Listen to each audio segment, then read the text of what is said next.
Rich, we got breaking news. Uh-oh. We got breaking. Hold on a minute. What do we got? Breaking news. We were wondering what the Saints are going to do at quarterback, Rich. I'm going to tell you right now. They're already in? Tom Pelissaro, they're bringing back Jameis. 2-year, $28 million, $21 million guaranteed. Yep. Makes sense. Okay. First, let's take the Jameis part. Way to go. Good for you. I thought one of the most unkind injuries this year. He wasn't having a similar season statistically than Dak Prescott, but that remind him getting carted off in that game against Tampa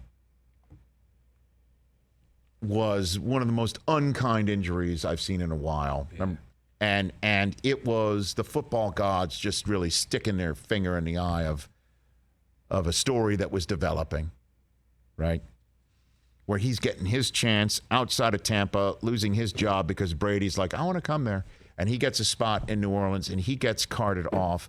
And the Saints season just wasn't the same. I mean, Trevor Siemian and couldn't get it done. And then taste some of this. Taysom Hill couldn't get it done and almost got it done against Atlanta.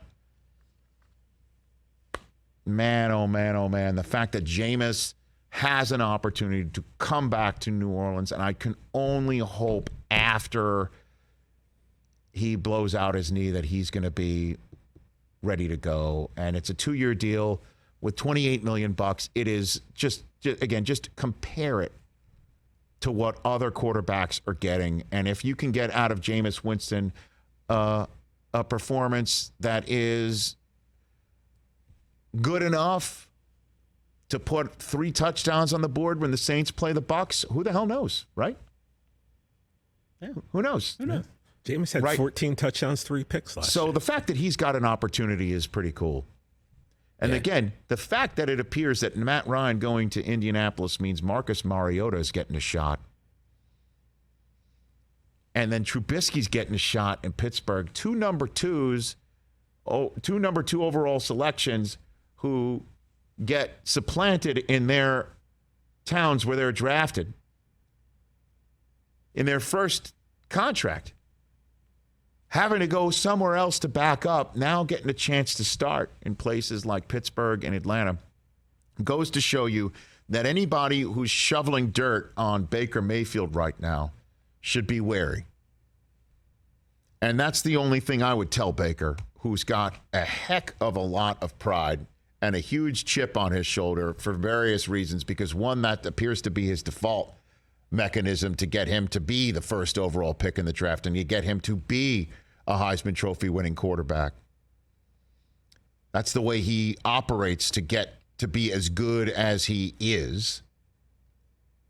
And I know people will start to use the word was, because it looks to me that unless there is some sort of injury that happens right here, right now, that I don't think is going to happen because no quarterbacks are out on practice fields right now. And there's going to be other teams that are going to draft. Carolina may draft. I think New Orleans may still draft a quarterback. And I think Pittsburgh is still going to draft a quarterback as well.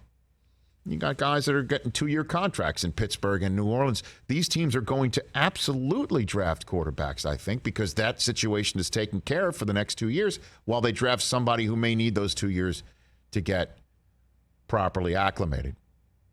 Unless Seattle says, we will take Baker Mayfield, it looks like, as we're sitting here right now, Baker Mayfield will start 2022 with an earbud in his ear and a clipboard in his hand, which would be a fall from grace that I'm sure he is having a very difficult time swallowing right now.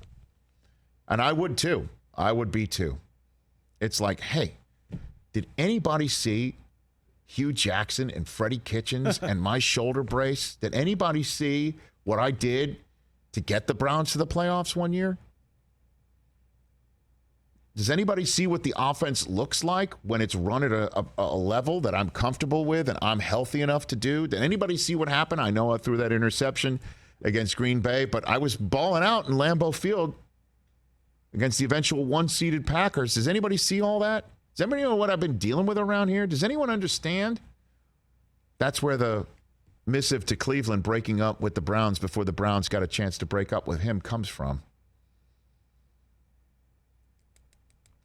But it looks like Baker's going to have to take that approach unless Seattle comes to the fore or there's another team that decides to blow up what they currently have for him. I don't see that happening.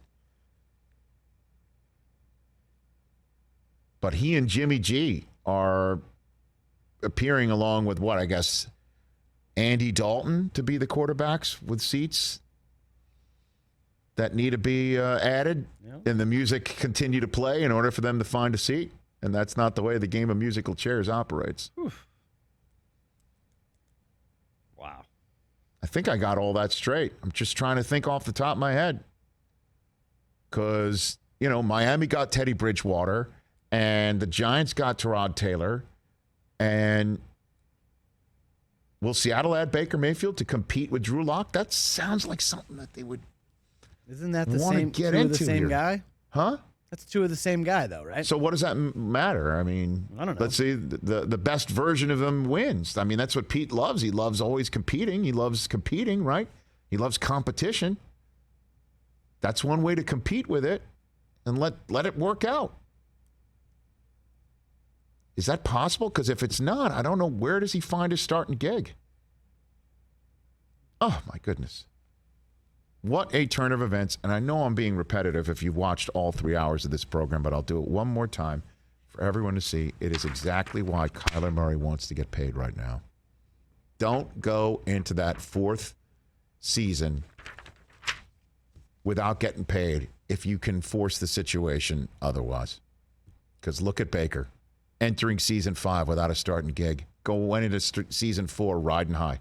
Riding high in April, shot down in May. That's life. Hey, you watched all the way to the end. Thanks for that. Watch more right here.